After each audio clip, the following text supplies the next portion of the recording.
Hey guys, welcome back. It's Claytano. Thanks so much for tuning in as always. And today's video is going to be talking about the oracles and which one you should choose and why.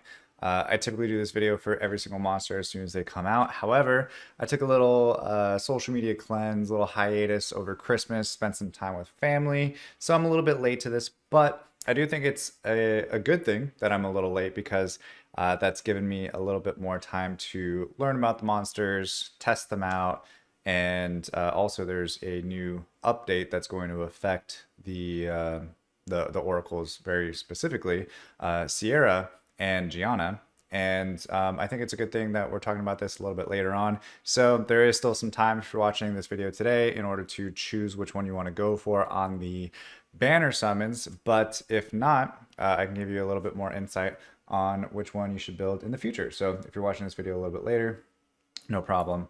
That's okay. So what I'm going to do, kind of do what I normally do, is go through the monster book, go through the skills and everything else that's included for different the different elements. And then I do want to talk about the update that is going to affect them in this. We'll pull that up on the screen. We can go through that together as well. So a lot has happened since I last made a video before my previous summoning video, but we're not going to talk about all of it today. However, keep in mind that I have been playing this entire time. Just because I was on a social media cleanse doesn't mean that I wasn't playing Summoner's War. So I am very up to date on what's going on, and done seal multiple times and all the new content. So all the information that you're getting today is good. It's solid. So with that said, let's go ahead and first off, I'll show you guys. This is the banner, right? It's the Oracle banner. I do have some scrolls. I haven't pulled for any of them yet. Everybody's at 0 out of 200. I'm not going to pull for them today. However, I'm kind of back and forth on which one I want to choose and if I want to wait because there's another monster coming out in about a week. As soon as this one is done, 6 days from now, there's going to be a new monster, which is going to be I think it's the Beetle Knight or the Scarab Knight. Not sure what it's going to be called in this game, but it is going to be the Scarab, which is I'm super excited for, and I'll tell you guys why once we get into the update notes. This video might be a little bit long, so I apologize for that. Appreciate you guys sticking with me though. Hopefully you like the information that you're getting. If you do, of course, leave a like. Likes definitely help because it shows the video to more people, and more people get the information. And even if you're subscribed but you don't like the video, then it potentially might not show it to other subscribed people. So if you're already subscribed and want to see more videos from me, make sure you hit the like button. All right, with that out of the way, let's go into the monster book and take a look first off at awakened form. All of that's going to be the same. We're going to keep this fully on the awakened side. And we're going to take a look at the skill one real quick because it's the same for all 5 of them. It's 165% of attack as damage all the way through the board. So we don't need to talk about the basic attack. This isn't skill 1, it's the basic attack. We don't need to talk about that anymore. It is 165% attack boost across the board. Even if it's a mage unit versus a support unit, still 165% of attack as damage, no change. All right. Now that we have that out of the way, we can kind of skip past a little bit here. Juno is an incredible monster. All right. This is the Fire Oracle. I'm going to be using their awakened names from now on, just because it's easier for me, and I don't have to think about like, oh, it's the Fire Oracle. Oracle is actually harder for me to say than their awakened names. With that, so first thing we can take a look at is the different stuff they have: remove beneficial effect, burn, HP recovery, remove harmful effect, increase mana. Like all really good support buffs. Nothing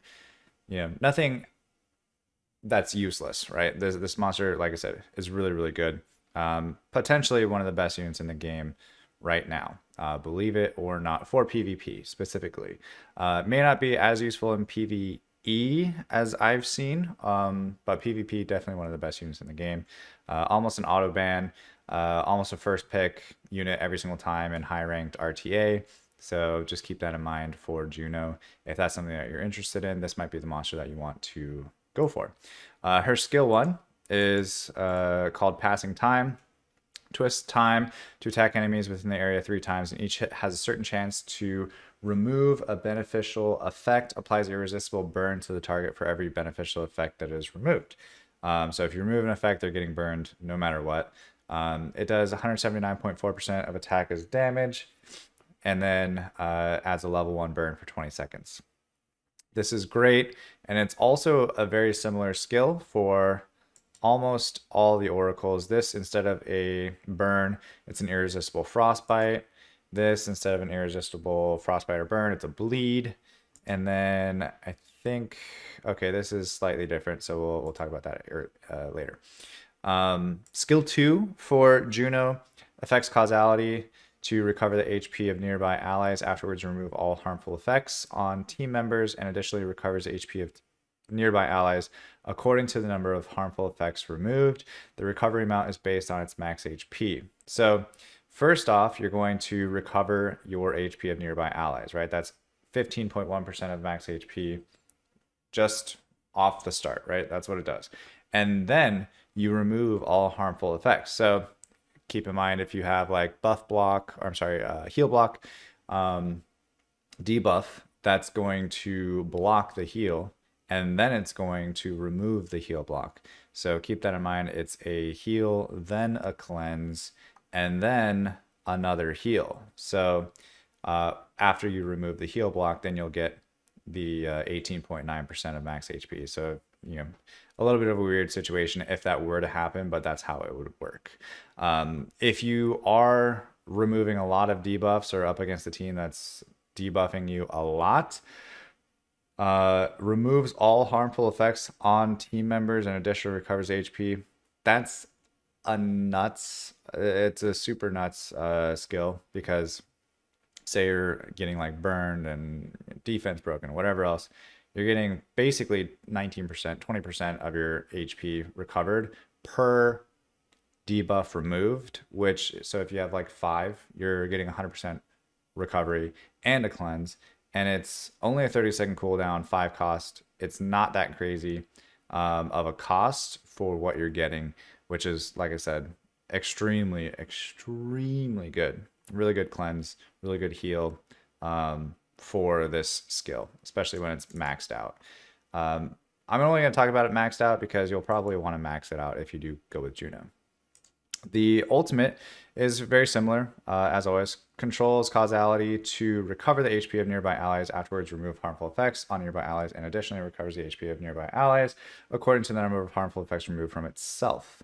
The recovery amount is based on its max HP, right? So recovery HP. This is all feels very similar, and it is actually very similar, except you get a little bit more recovery per debuff removed, right? Covers the HP of nearby allies according to the number of harmful effects removed. So on team members, additionally recovers HP.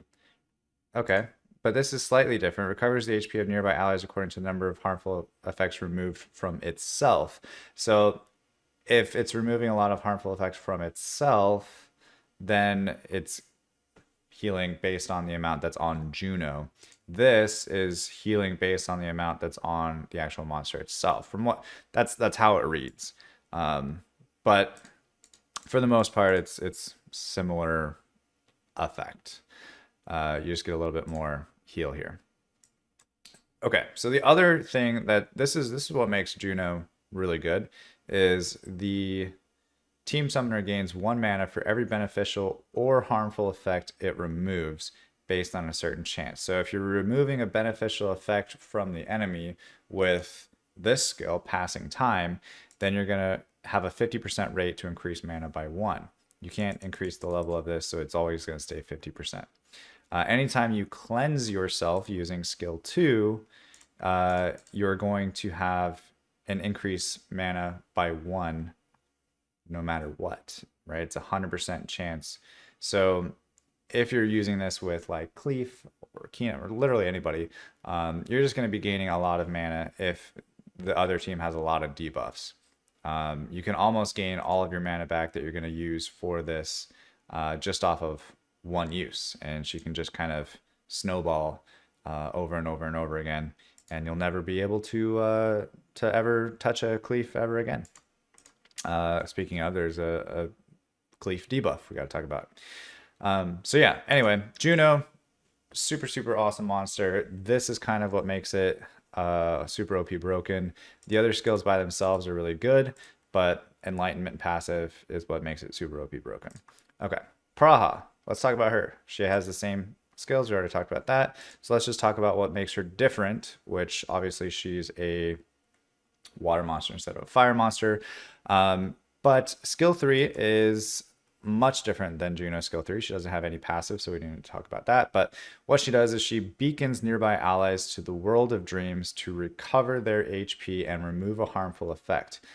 Okay, recover HP and remove a harmful effect. Applies sleep to enemies within the area with a certain chance and applies an irresistible sleep to itself. So within the area around her, it's not a target, it's around Praha. It's going to sleep people around Praha. And then for herself, she also will go to sleep 100% of the time, no matter what. The recovery amount is based on its max HP. Okay, great. So here's the recovery amount, 64.3% of max HP. Huge heal. I think this is one of the biggest heals in the game. And it is an area around Praha. Very similar to how Bastet, her shield and attack boost works. Very similar. It's around her, not around the target. So just keep that in mind. It definitely makes a big difference. And the area that she heals is actually massive. Yeah, it's massive. I don't know if I could show you guys real quick, but I think it's worth showing you because it is pretty important. So I have her right now at, just 5-star or whatever. So if we bring her into the middle here, this is her over here, the Water Oracle. You'll see that it's going to be as big as this thing. It's bigger, right? So massive. It's hitting that whole green area, puts her to sleep for 7 seconds, I believe, and sleeps the other monsters in the area. I think there's a couple different ways that I could use that,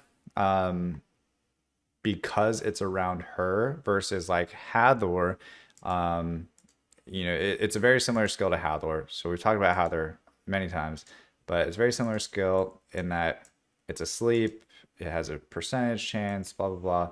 Great. But Hathor is a much smaller area, right? But it's based on the target's location. So if you're like targeting somebody over here, you're not going to sleep somebody that's maybe on your summoner. So it depends on kind of what summoner you're using that could be useful for other summoners. So basically what I mean by that and why it's important is if, let's say I'm a Orbia, which I am, and let's say I have a assassin attacking me, which I often do, I can have Praha use that second ability and sleep the assassin that's near me without having to target it. So I don't necessarily have to soul link her, but I could if I wanted to, but I don't have to. And she could be attacking, the tank over here and then be able to sleep the assassin that's on me behind her, where if Hathor tried to do that, then she would sleep the entire team but not get the assassin. So depends which one would be better for your situation between Hathor or Praha. So a little food for thought there. And she removes one harmful effect. Doesn't get any better. 90% rate to sleep for 14 seconds. So it's not 100% chance. You definitely want to build her with some accuracy, and wakes up after receiving 5 hits. Self-sleep for 7 seconds, wakes up after receiving 5 hits. So if you do want to put people to sleep, you want to probably use like single target damage dealers to nuke out the one that she might miss, and not wake up the other ones that she did hit. So pretty useful in PvP situations as well. Less useful in PvE. I would say both of these units so far are going to be based on PvP. They're going to shine in PvP. For runes, I should probably go over these as I'm going over the monster itself. Runes, you're going to want to do HP percent times 3, Foresight times 3 for Juno. That's going to be her best set. Praha, similar HP percent. You want maybe, definitely HP percent. You want to do a little accuracy in there as well because of the sleep, and a lot of her skills are based on accuracy. So, well, all of her skills are based on accuracy, where Juno's hit or miss. You want to have like accuracy substats, but like Praha, you could definitely be okay with using like an accuracy slot 6. So that's something to keep in mind as well. You also don't need to necessarily have Foresight times 3 on her because everybody's just going to be asleep. So you could potentially build her with Energy Guard, Endure, Resistance if you want to. Resistance is probably going to be better than Evasion on Praha, where Evasion is going to be better than Resistance on Juno. You want Juno to take all of the debuffs in as she can. Juno, you don't want her to be taking debuffs because she only removes one beneficial effect. One harmful effect, sorry. This one is one beneficial effect per hit. So yeah, that's the difference between Juno and Praha. They're, definitely similar-ish, but definitely not similar in their own respect. Sierra is where things get a little bit crazy because it's a completely different type of monster. It's a mage monster versus a support monster.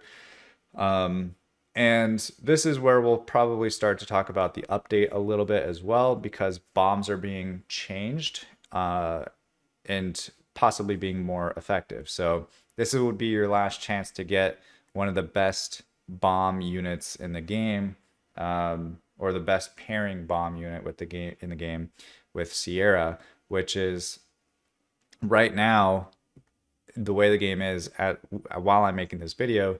Bombs are pretty irrelevant, but Sierra could potentially make them relevant. Plus, with the update, again, we'll talk about here in a second. So, same skill 1. We don't need to talk about that. Or basic attack skill 1. Now, very low cooldowns, low mana cost. So I just want you guys to note this on Sierra for both skills, right? Now this attacks the enemy target and applies a bomb. So skill 1 applies the bomb. Team Summoner gains 1 mana if attack critically hits. So if she critically hits, this is a 2 mana cost skill. 2, that's it. That's nuts. 678.6% of attack is damage. That's pretty good. And then you also have the bomb, which explodes in 10 seconds later on. 1,000, basically 1,200% of attack as bomb damage with 60% defense penetration. So this bomb does this much damage and goes through 60% of the defense, right? So that's pretty good. At level 1, it still goes through 60%, but very, very, very huge, right? So a huge difference between level 1 skill and fully skilled up. And then it has a stun for 3.5 seconds. And of course, when critical hit occurs, increase the mana by 1, which is great, which means you want to build her 100% crit rate. That's a given. Okay. Skill 2, also 18-second cooldown, low mana cost. Attacks enemies within the area, explodes bomb if the target has one, and applies skill deceleration. So what you could do, you could run skill 2 and then pop her into a bomb, pop the bomb right immediately after on skill 3, and just stun, do all this damage, and completely nuke out one unit within a matter of 5 mana cost, right? 5 mana cost, that's all it would take to do this combo, because you get 1 back. The other thing you could do is you could pair her with like a Malaka or a Leebly, some other bomb type of unit that does AoE bombs, and then you can have that monster throw bombs on everybody. She'll throw a bomb real quick and then blow up all of the bombs on everybody, which is kind of similar to what used to be a strategy in Sky Arena. So this is the exact same thing, the exact same situation. And then you would also, if the target has a bomb, you would get level 1 skill deceleration for 20 seconds. Okay, so their skill deceleration, basically what this does, decreases the target's active skill cooldown regen speed, stacks up to level 10, so it'd be 0.67 of 1. So it'd be like a 33% skill cooldown reduction. So really, you know, I mean, it is what it is. There's not much to talk about. This just does what it does. Blows up bombs, does damage, applies a bomb, and the bomb is massive and ignores 60% of defense. Pretty good. The ultimate attacks enemies within the area 3 times. The first and second hits apply bomb, and the last hit explodes the bomb if the target has one. Applies skill deceleration to the target effect by the explosion. So basically, what this does is skill 1 and skill 2 combined into one little ultimate skill, which is not something you really see ever, of combining 2 skills in one, but that's pretty dope as well. I think combining just such a good pairing of skills too, between skill 1 and skill 2, to pair them into one ultimate, it actually makes this ultimate like very, very scary, because you could just go bomb, which is it's an AoE bomb, right? Attacks enemies within the area 3 times. First and second hits apply bomb, which I suppose would be, maybe you can apply 2 bombs. I don't know how that works. I'll have to see. I don't think you can apply more than 1 bomb, but that's potentially changing. And the last hit explodes a bomb if the target has one, right? So that's all of this. 1640, like the ultimate is kind of nuts. If you happen to get ultimate quickly, like this is crazy. It's really good. Okay. How would I rune her? It's gonna be probably crit rate slot 4 with as much attack as possible. So that could mean you do fatal crit rate slot 4, attack percent slot 2, attack percent slot 6, attack percent substats on everybody with crit rate to 100%. You don't necessarily need crit damage, but if you wanted to get that on like your slot 3, because you can't get attack percent on slot 3, then that would be where you want to add in a little bit more crit rate, a little crit damage, because why not? You might as well have her do a little bit more damage, right? But crit rate, crit damage less important. Attack percent is the most important, because all of your bombs are doing insane multipliers with the more attack percent that you have. So you just want attack through the roof on Sierra. Probably a blade, 2 slot runes, not 2 slot rune, but like fatal blade. That's what you would want to do. With that said, let's take a look at just the bomb update real quick. I have it pulled up here so we can take a look. And so here's the bomb explosion, right? So this is the update that's happening soon. We don't know exactly when. It's going to be the first week of 2023. So I'm assuming it's in about a week when the scarabs come out as well. So attribute and disadvantage, right? So attribute advantage 10%. So attribute advantage, damage taken down 30%. So they're increasing the attribute advantage even more. So it's going to be more important to make sure you're matching up against monsters that are of beneficial effect, which is great. Bomb. So here's the things that affect Sierra. Before, ignores bomb if the target already has a bomb, explodes after a certain period. Okay. After, explodes pre-existing bomb if the target already has a bomb, and then removes delay upon exploding. So if you add another bomb, it just blows it up and then puts another bomb on them. That's actually an interesting change that I did not know of. So explodes pre-existing bomb if the target already has bomb, and then removes delay upon exploding. And then it just puts another bomb on them. So this is, Wind and Dark, Oracle, Joker, Fire, Water, Dark. So these are all the monsters that you can have bombs with. So if you're just looking for what other monsters have bombs, there you go. Cobalt Bombers, everybody except my poor little Bearing. And then 4-star Imp, Champion Fire. So then here's another one. Explodes immediately if the target has bomb. Okay, before, bomb explosion. Now, after, explodes the bomb on the target immediately. increase the amount of bomb damage the target takes in proportion to the amount of time left before detonation, 6% per second. So that's interesting. That's kind of a nerf a little bit, because if you are exploding the bomb early, you're taking less damage, 6% less per second that the bomb is still has less. So that's definitely interesting. So here's, I believe, all the monsters that could potentially have a bomb explode early. Pirate Captain, Cobalt Bomber, Fire. Is that what I'm reading here? Bomb explosion. Explodes immediately if the target has a bomb. And then explodes the bomb on the target immediately. Increases the amount of bomb damage the target takes. Oh, it increases. Okay. So if you explode a bomb early, they actually take increased damage. I don't know why I read that as a nerf. This is an increase the amount of bomb damage the target takes in proportion to the amount of time left. So the more time they have left, the more damage they're going to take, up to, however long it's going to take. So that's pretty crazy. While we're here, let's just take a look at some of these other updates. Ignore beneficial effect. So this is getting a nerf, thank God. So previously deals damage that ignores all beneficial effects on the target. Now it's only going to ignore beneficial effect that reduces the damage taken, invincibility, shield, defense up, etc. It does not go through endure and soul protection. So this, affects any monster that's ignoring beneficial effects, which means endure is going to save you. So, your Theomars is going to now not be able to get just one-shotted.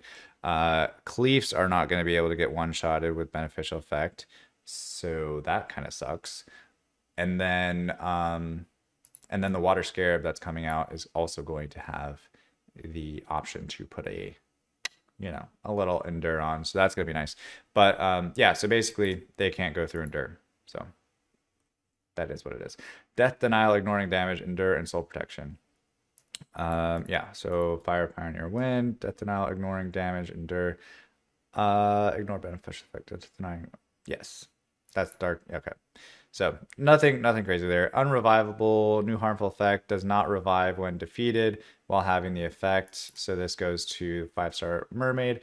I think I already went over this in another video previously, because we knew this was coming from the Korea server. All of this is pretty much staying the same. The only thing that's actually not getting nerfed is Sekhmet. So Sekhmet was supposed to get a nerf, but Sekhmet is not getting a nerf. But I don't really think Sekhmet needs a nerf anyway. Everything else is fairly the same. I don't need to go over this too in depth because this isn't what the video is about. But the other thing here, so real quick, this is a big update. Cleef endure duration is decreased. Activation condition changed from below certain HP ratio to lethal damage. So it's only going to pop when he's about to die versus like 20%, where I talked about that with Theomars. That's changing as well. And Dark Blow, so instead of getting endure effect, you get crit resistance down, which is nice. So he's only going to get his passive, and that is it. Then he'll die. And the duration is lowering. We don't know exactly how much, but it's being decreased. So hopefully Cleefs won't be as untouchable as they were before. I love that they're nerfing Orbia. That's great. Love that for me and myself. We are getting a little bit of some damage increase, which is like whatever. But the most useful part about Orbia is being nerfed, unfortunately. Those are the big changes. Fire Raven probably going to be less viable in Arena now. You're probably just going to want to build Fire Raven for the dungeon. I'm probably going to reset mine and put all those Devilmons into something else. It's just not going to be as dominant as it has been. So just things to keep in mind as we go into this new patch. But because we are talking about the oracles, so like I said, this video is going to be a little bit long. I apologize. Oracles, though, Sierra specifically is even that much stronger. Bombs are going to be stronger. They could potentially be a viable PvP option now. and I think Seal. They're supposedly good in Seal as well. So this could be a very viable option, right? I think all three of these are very viable options for every single summoner. Uh, I have Juno and Praha that I got from my, selective summons, or not selective summons, the splendid summons, which is cool. But I really can't decide which one I want. I probably want a Sierra, just so that way if I ever, if people start testing Sierra and it's OP, then I can go ahead and just pop her in my blessing and, get her. I think something that's going to be really important too going into this new era is immunity. You're going to need some immunity in in arena. But anyway, let's go over to Laima, the Light Oracle. These ones, obviously, there's no banner for, but if you happen to get them, they have a very similar. The basic attack is the exact same. Their skill 1 is fairly similar, right? This applies to bleed, so we don't need to talk about that. We'll talk about this. So 5 mana cost, 30-second cooldown. It's okay. Links the start and end to remove a harmful effect on nearby allies. So just one harmful effect removed. Applies continuous recovery. Great. And then applies invincibility to the team members. It's okay. I'm not like that crazy about this for a light nat 5. You remove one harmful effect. Like maybe if it was a full cleanse plus continuous recovery and invincibility, that would be cool. But maybe that's too much. Maybe that's asking too much. Invincibility is 6 seconds long, which isn't that crazy. I think Chloe is similarly as long, and she also has a full team cleanse. She just doesn't have the continuous recovery. So I don't know. This is lackluster to me a little bit. So on her ultimate, she removes all harmful effects on nearby allies and applies continuous recovery and invincibility. Great. But like that, I mean, how often do you get your ultimate? Lackluster. She'd be built the same way though. HP percent times 3, evasion times 3, foresight runes times 3. No difference there. You would maybe get a little bit of accuracy substats on her, but you'll probably want to prioritize defense and resistance and evasion. Gianna, the other mage here, and she twists the time to attack the enemy within the area 3 times. Each has a certain chance to remove 2 beneficial effects. So everybody else has been 1, and Gianna is 2. Decreases the skill cooldown of Fate of Destruction if the target doesn't have a beneficial effect. So if it doesn't have a beneficial effect, then you get this skill increased. Great. Applies bomb to 2 enemies, stuns if the target doesn't have a beneficial effect, and resets the cooldown of passing time. This stun is irresistible. So this decreases the skill cooldown by 1.5 seconds of Fate of Destruction, and then Fate of Destruction resets the skill cooldown time of passing time, and kind of just plays off of each other. So the other thing too is that all of her skills are going to be beneficial, more beneficial, if there's no beneficial effect on the enemy. So you might want to pair her with like another stripper, so that way you're not using Gianna as the stripper and the other unit is the stripper. And then stuns, okay, right? Stun is irresistible, great. Bomb does similar damage to Sierra. She just doesn't blow it up. The bomb explodes in 10 seconds. Stun for 3.5 seconds. Great. Decrease cooldown, passing time 100%. So nothing crazy there. Honestly, you get this back again, and then this. By that time, they're not going to have any beneficial effects already, right? They're stunned. So it's just like stun, bomb, stun, stun, bomb, bomb, stun, stun, bomb, right? That's kind of how it's going to work. And then her ultimate attacks the enemies within the area. First hit removes 2 beneficial effects. Great. Second hit stuns the target if they don't have beneficial effect. The last hit applies an irresistible bomb. The stun is irresistible. Okay, so an irresistible stun and an irresistible bomb. This is just an irresistible stun. The bomb, yeah, bomb is irresistible and stun is irresistible. So that's really the main two differences. The attack percentage of the bomb is crazy here. Attack percentage of the bomb, even crazier here. And then you have your stun, and then your stun. You have no beneficial effects. So yeah, the more wide open that the other team is, the more Gianna is going to thrive. So if you are going up against the Gianna, you want to have as many beneficial effects as you can. Just throw them all in there, because if not, she's gonna take advantage of you. Yeah, she's gonna do her thing, and it's not gonna be fun. You're gonna be stun locked for quite some time, especially with how low this skill cooldown is and the mana cost. 4 mana, 24 seconds, and then you're gonna use this again, and it's gonna lower it down.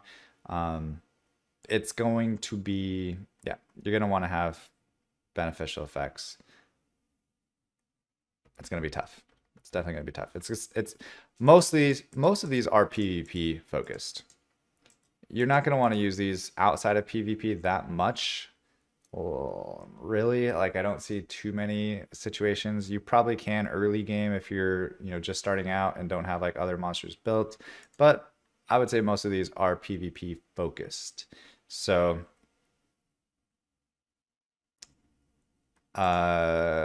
Gianna, she doesn't need crit rate, so you're just going to want to build her attack percent ×3, probably Fatal Blade. The more attack, the better. That's about it. Yeah. So which one would I choose out of these? Honestly, all three. Like really, realistically, all three. I think they're all going to be beneficial in their own way, and they will all have they will all have a spot in PvP. Very much so. Will have a spot in PvP.